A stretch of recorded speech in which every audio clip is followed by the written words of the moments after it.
Hello, I'm Olivia Bruce. And I'm Helen Matsumoto. Today on the Badger Report, how the vote recounts strengthened President-elect Donald Trump's victory. We're also looking at what the homeless population in Madison is doing to keep warm during this cold weather.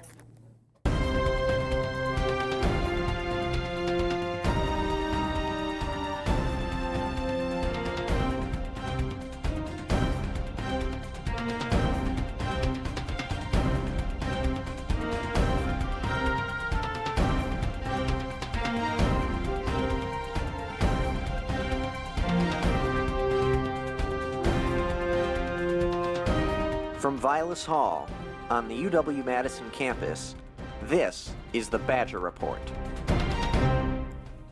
No official bill has been introduced that allows students to carry and conceal guns in campus buildings. However, incidents of violence on college campuses have spurred lawmakers to continue discussing potential campus carry policies that would take effect in January. The Badger Report's Kyla Kaplan has more. The Associated Students of Madison today is hosting a day of action against campus carry. This comes as a result of a petition signed by over 1,000 students opposing guns in the classroom. We've seen too many times before, we've seen these really violent and really deadly school shootings. And I think allowing people to carry a gun in classrooms just makes those shootings so much more easy to facilitate. Students such as Genevieve Carter, a fifth-year master's student in the La Follette School at UW-Madison, is concerned about how this will affect her small English class. We build a lot of trust within our small community, and having weapons entering the classroom would not only be a distraction, but could also, be a really dangerous thing. Some people in the campus community believe that a policy like this is necessary for protection. The big concern I've got is the immediate areas surrounding these campuses. Early in the morning, late at night, students walking to and from their apartments or the vehicles, and the criminal element, knowing that these folks, even if there are law-abiding concealed carry holders, will not be carrying because they're following the law and they can't carry in the buildings. Allowing guns in campus buildings was initially a proposal by Republican Representative Jesse Kremer of Kewaskum. This is just one of several pro-gun initiatives he plans to introduce in the coming year. For the Badger Report, I'm Kyla Kaplan. Thanks, Kyla. 2 weeks ago, Green Party nominee Jill Stein paid millions of dollars to have a recount of votes in the state of Wisconsin. A vote recount finally came to an end on Monday. Claire Hornacek was at the scene of the recount and is joining us on set to explain more. The recount began on December 1st and finished up on Monday, slightly ahead of schedule. Donald Trump maintained his victory with the margin between him and Hillary Clinton increasing by 131 votes. I went down to the Dane County Clerk's office to talk to some of the staff and volunteers managing the recount. When it was all said and done, Trump gained 874 votes, and Stein, who initiated the campaign, gained 66 votes. So Claire, the state of Wisconsin has never seen a recount before. What was it like in the room? Everyone in the room was acting very professional, even though they were just volunteers. As the media, we had to stand behind a red tape to record, and the policies were very strict, and it was clear that they were doing something very important. Very interesting. Thank you for joining us, Claire. Yeah.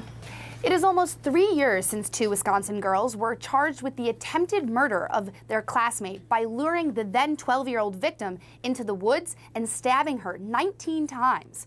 One of the suspects has said that the stabbing was inspired by Slender Man, an internet horror sensation. Each girl should have a separate trial, as the attorneys think a joint trial would be a problem because they might testify against each other. Early last Saturday morning, a student was struck by a drunk driver while crossing West Johnson Street. The victim was taken to a local hospital where she is stable and recovering. The suspect was arrested at the scene for operating a vehicle while intoxicated and causing injury. A UW student has garnered national attention regarding his controversial clothing line. The Badger Report's Jordan Goggins-Bryant has the story of Insert Apparel. What really drove me was being at a predominantly white institution and being surrounded by whiteness all the time, and the fact that you cannot escape it. Pickett started Insert Apparel as a freshman at UW, aimed to start difficult conversations following the racial incidents on campus and across the country. I want people to insert themselves inside of these conversations or moments when they have to really think critically about these topics that they want to critically think about. While his clothing line has received national attention, Pickett has also received numerous death threats and hateful messages. People that I don't even know across the country who inboxing me telling me, like, I support you or I hate you, I wish you would die. Although Pickett has received death threats, he says he refuses to give up on his movement. Pickett says his clothing line is a method to reach all oppressed, marginalized groups and to make a change for them. When you buy this shirt, I want you to think critically about what you're buying. And when you put this message on, you instantly become a target and you instantly become polarized. Like, people don't want to be around you. And I mean, you will have to face that. People get offended by it, but I think that in the end, it's something to kind of draw attention to an issue. I mean, talking about race shouldn't be something that's super comfortable. But there are still people that don't completely agree with his movement. There's going to be repercussion for your actions, right? And one of the repercussions for wearing a shirt that all white people are racist is, or that says that, is going to be people are going to hate you.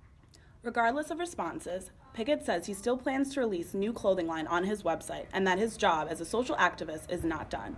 With the Badger Report, I'm Jordan Goggins-Bryant. In the wake of President Donald Trump's victory, a group of UW students and faculty have written an open letter and a petition asking the administration to make campus a sanctuary for undocumented students. I spoke with two of the petition authors to learn more. Laura Monero is a PhD student studying counseling psychology. She was born in Mexico, and despite the fact that she grew up in Central California, she is an undocumented immigrant. I can say for myself, you know, my parents making the sacrifice that they did 20 years ago, if they hadn't made that sacrifice, I would not be here. I would not be at a top institution getting my PhD. President-elect Donald Trump has promised to repeal the law that protects undocumented immigrants who are brought to the U.S. as children. After his victory, Monero and others created a petition to make UW a sanctuary campus for students. The reason that we started the letter and the reason that we've petitioned so strongly with the chancellor and the administration is because we believe that if we as a community have made a commitment to these students and to their families, it's our obligation to continue that commitment. The petition asks that UW prevent immigration officials from accessing undocumented students' information, including class schedules and addresses. Many immigrants across the state and country are also unsure of what is coming next. A UW elementary education student says the young children she works with have even expressed concern. You'll see students who are either Mexican or come from Spanish-speaking families. They're kind of on the receiving end of a lot of comments, so it's kind of created or instilled a lot of fear, I think, in children. And a lot of uncertainty. Monero says undocumented immigrants value their opportunity to receive an education and work hard, just like any other student on campus. Every student who pays tuition or faculty and staff that's a part of this community should be a part of that Wisconsin idea that we uphold so much here, in that every student matters and every student belongs on campus and we should treat every student equally. Some churches around the state have already become sanctuaries, and while Chancellor Blank says she does not have the authority to make our campus a sanctuary, her office, along with the petition's authors and student government, are working to change campus policies. Thanks, Helen. Stay tuned to get your weather forecast for the weekend and find out about a group of people that may be the most affected by our recent cold temperatures. It's cold outside, and homeless shelters in Madison are packed. The Badger Report's Matt Davis takes a look at the situation. Well, they look at all of us like we're all bad. And I've been out here all morning and I'm freezing and no help whatsoever. According to the U.S. Department of Housing and Urban Development, homelessness in Wisconsin has declined by 6% since 2015. However, homelessness is still a real problem in Madison, especially during the winter time. I have heard about the decline. I think that it's slim. There's definitely been an increase in affordable housing, but not to the extent where it's no longer a problem. Madison is perceived as a great city for the homeless because of the city's resources, but there is only a limited amount of help it can give. We have very good resources, but we only have a finite amount of resources. And so no matter what, with people coming in, they're always going to be depleted. Shaper has experienced this problem firsthand. I'm trying to sell the picture for some food and coffee, and everybody keeps ignoring me like I don't matter, and it hurts my feelings because this is my job until I can get a job. Homelessness is serious. People don't treat us like we're struggling. While homelessness has reported to have declined, it's still a major issue for those which it affects. For the Badger Report, I'm Matt Davis. The 2016 winter commencement will take place at the Kohl Center this Sunday. It begins at 10 a.m. and the keynote speaker will be former astronaut and UW student James Lovell. Lovell is one of only 24 people to go to the moon and back and was on the infamous Apollo 13 mission. Madison East High School teacher Kate Bryan became aware of her students' concerns that President-elect Donald Trump was threatening to deport undocumented immigrants during his campaign. This made her find a way to help turn students' fears into something positive. 10th graders at the high school sold t-shirts on Monday to raise scholarship money for undocumented students in the career development program called Avid Tops. Thanks to a new fund made possible by the Office of Sustainability, students will now see a greener campus in the future. I went out and interviewed those involved with the initiative. Here's the story. With UW front-of-house initiatives targeting dining halls, sustainability is already incorporated into many students' daily routines. Some of the green acts have included recycled to-go boxes and eco-friendly trash. However, students within the sustainability community wanted to see more. We met with the Chancellor, we met with the Office of Sustainability, and other administration and faculty to pitch an idea of $50,000 worth of a green fund through the university. This forum really opens up the possibility to change infrastructure and change facilities on campus. When ASM managed the funds, efforts were centered on events and outreach. Now, the funds will help implement student-led projects. What this fund does is helps students direct some of those dollars and helps them identify some things that they may see as people living in residence halls, as people that are doing research on energy, that can really bring new, fresh ideas to this sort of movement on campus. Student interns in the Office of Sustainability have turned to other UW system schools to brainstorm long-term project ideas. The biggest project that I would like to see get done is very much like UW Oshkosh. I would like UW Madison to have a biodigester. Vinucci's vision for the fund is to have it be self-sustaining. The money saved by projects will go directly towards funding future ideas. Now, Helen, the UW Green Fund will actually target the back-of-house dining halls this time, posting signs and placards that designate which foods are eligible for compost. Well, it's always good to reduce waste. Don't step away from your seat. Coming up next is our weather forecast. Welcome back, everyone. So this has got to be the coldest week of the season yet. Yeah, and it seems like it's just getting worse. Scott, tell us some good news. Unfortunately, you guys are right. It is going to be the coldest week of the season. We've been a little bit spoiled lately. We've had a little bit of snow, a little bit of cold weather, but honestly, it's going to get really bad. Let's go look at the forecast and I'll tell you why. It's going to be freezing this weekend. Actually, that's an understatement. It's going to be significantly below freezing. Now, don't get mad at me. I'm just the messenger, but this is the first true cold snap of the season, and it's all due to a polar vortex making its way down here from the Arctic. Now, it's not too bad right now on campus. It's about 5 degrees. You heard that right. 5 degrees is not too bad because, well, I'll get to that later. Now, later tonight, it's going to be a little cooler, dropping down to around 0. On the plus side, there shouldn't be any snow showers. Tomorrow, however, we are looking at a 90% chance of snow, so keep that in mind if you're going out. It should be around 17 degrees, and the temperature will pretty much stay there all night, eventually dropping down to 15 degrees. Now, on Saturday, it will start off as nice. Well, what passes for nice weather in Wisconsin in the wintertime, with a high of 18 degrees, but it's going to drop down significantly later in the evening to around -5 degrees. There's also a 60% chance on top of that it's going to snow.